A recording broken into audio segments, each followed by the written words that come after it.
Oh, it's been great to meet you, Gertrude, and I'm looking forward to our violin lessons. So I have chosen a piece of music to play you called Scent of a Woman.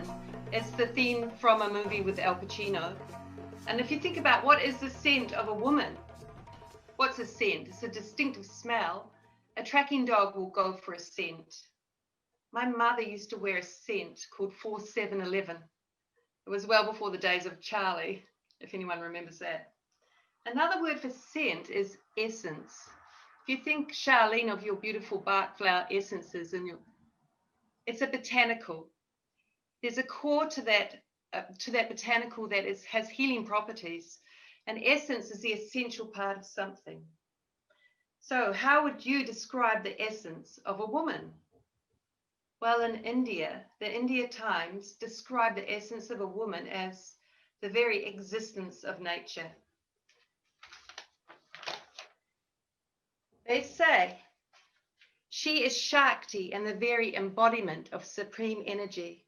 Shakti is a Hindu goddess with the qualities of energy, force, and power, and she's considered more powerful than her male consort, Shiva. My talk today is about how I find my essence, my core, my inner voice. My life so far has been a very long and steep learning curve. I'm a slow learner.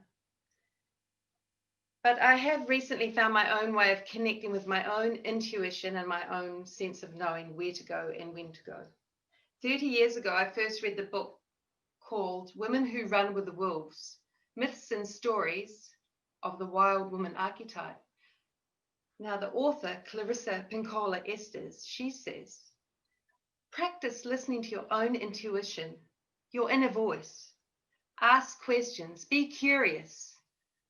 See what you see and hear what you hear, and then act on what you know to be true. These intuitive powers were given to you at birth. I didn't always look inside for answers. I was the sixth child born into a strict and religious family with eight of us. We all had to learn the piano and one other musical instrument. I found playing the violin was easy, and when I was 18, I won a scholarship to go to Philadelphia, where I studied for 4 years.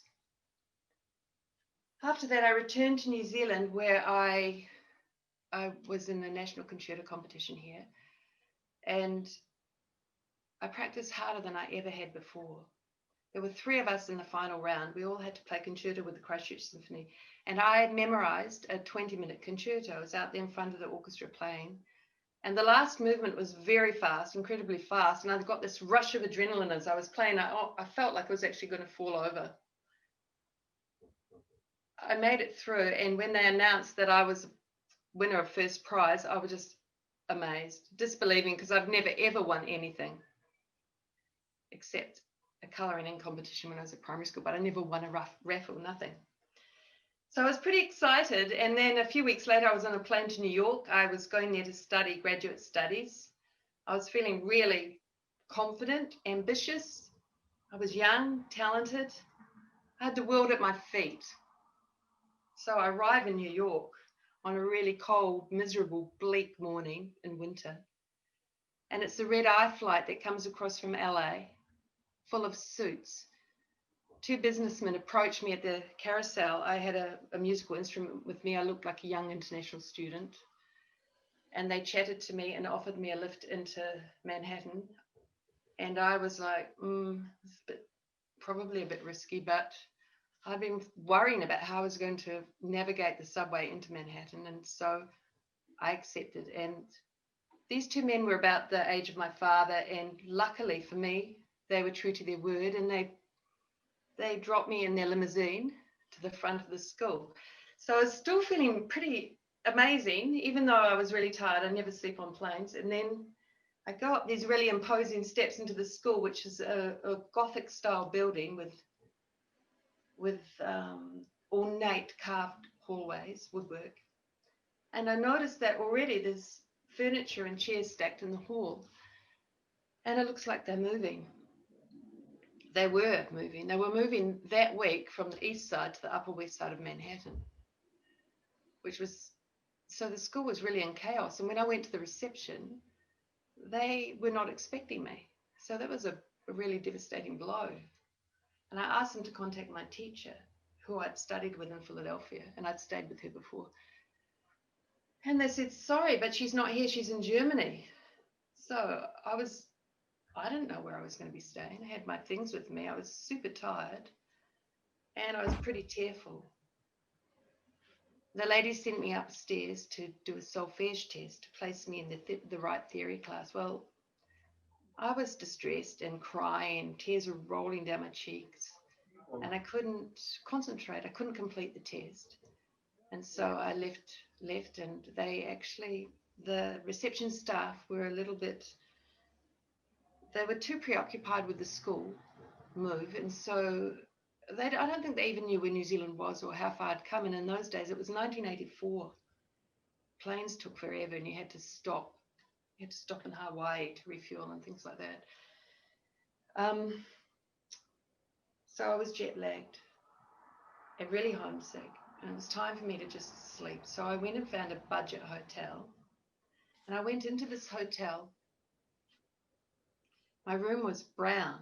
The carpet was brown. The curtains, the woolly curtains were brown. The walls were brown. And the bars were on the windows. You look out and there was just a brick wall that you were looking at. The ceilings were really low, dim light, and the carpet reeked of cigarette smells. And so I tried to sleep, but by now I was overtired and I was just lying there shaking.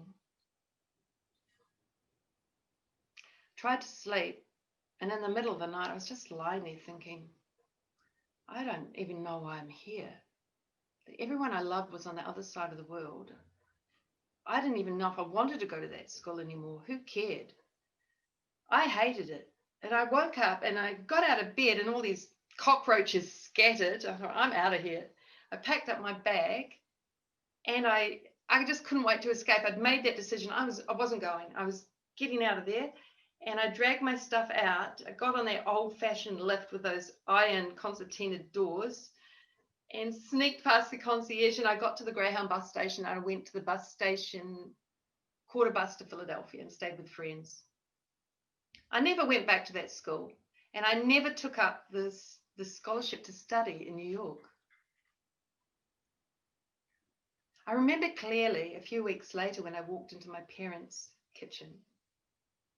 My mother turned around from the sink with a dish towel in her hand, and she said to me, "Oh, Rachel, what have you done?"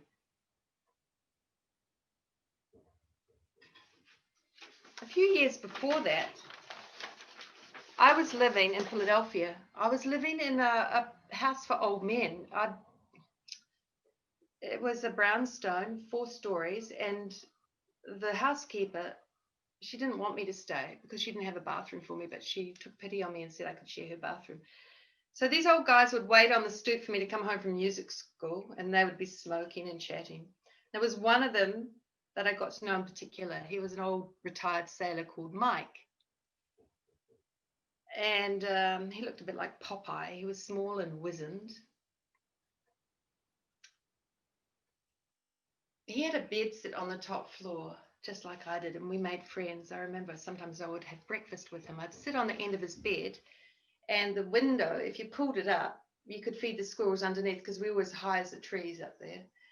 And he'd be cooking this weird breakfast on his hot plate. He'd made this oven out of tinfoil, sort of.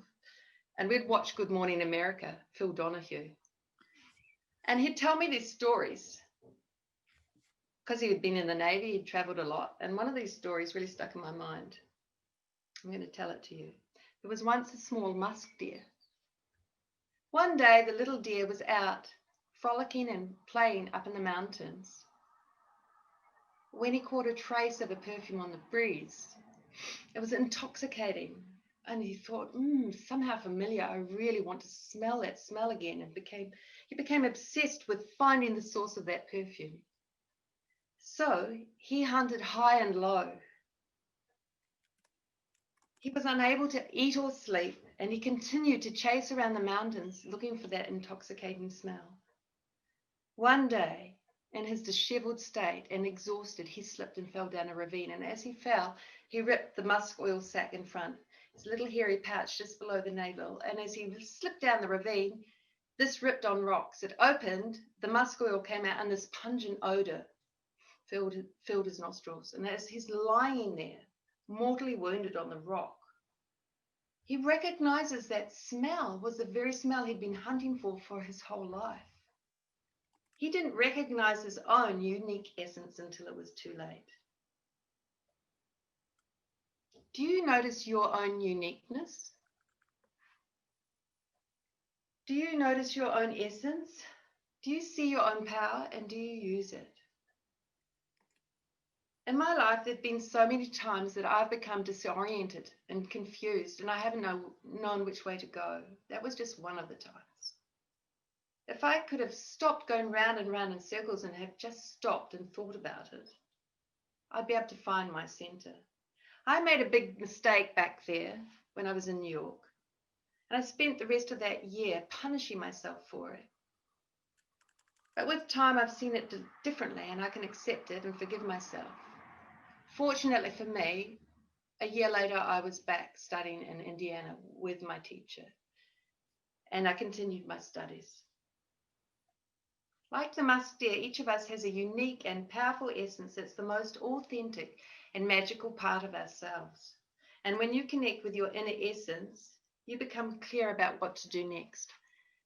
So there's lots of ways to connect with your own inner voice, your essence. We know that we can meditate or pray or visualize. But today I want to tell you just 3 ways that I have found work for me. The first thing is I'm learning to use my voice. Now, I've never been able to use my voice very well because as a child in our family, it was very strict. We were taught that children should be seen and not heard. And I never felt comfortable, especially as the 6th child in that family, being able to talk anything that I felt. I had a lot of tonsillitis as a kid and a blocked throat chakra. So I found that writing it down first, at least I can actually find what my thoughts are and get them down, and then I can start to say them. And if I have an opinion that doesn't line up with what I'm hearing someone else say, if I don't say what I'm thinking, then I'm letting myself down. So number 1 is finding my voice. The second one for me is to connect with nature. This morning I was out walking Rapaki, which is the hills around Christchurch. And I'm so lucky that I can walk up these hills, and you're like in farmland, and you can see birds, small birds of yellowhammers, and you can see cloud formations. I find it grounds me, and I love to pick up objects like pine cones and feathers. And the third thing I do is I've written my own prayer.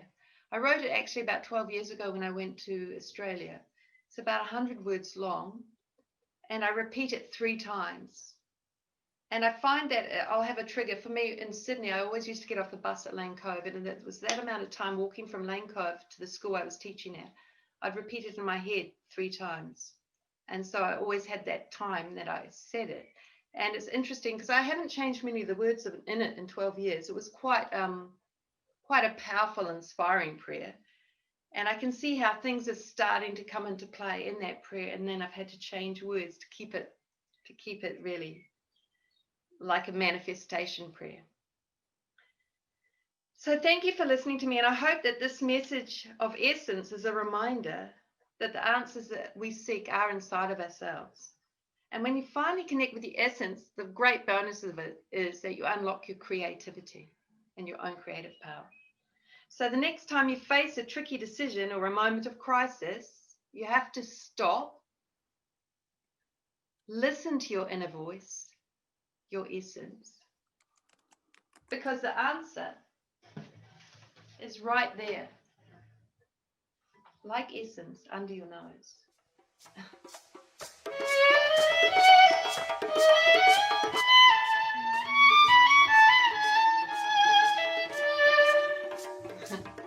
Thank you very much.